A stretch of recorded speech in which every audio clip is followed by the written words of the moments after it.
Hello everyone, today I will show you how to add background color to a PDF file using PDF element. Open your PDF file with PDF element.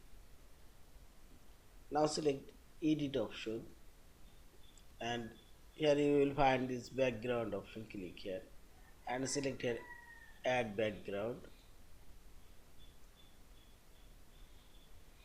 We get two kinds of background. You can add color background, also you can add here image background and select here image.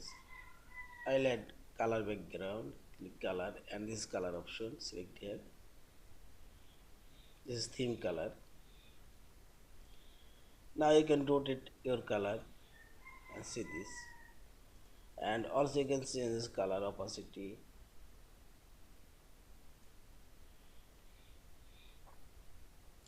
And you can add custom page range or all page.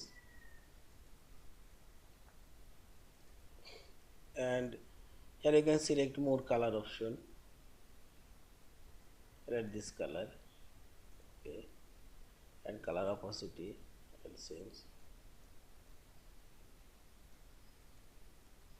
And see this. And finally select apply.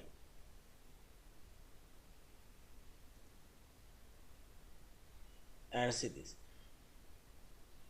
Background are now added on PDF file. And finally select this file option. Save or save as a PDF file. Thank you for watching. Subscribe, like, share and comment.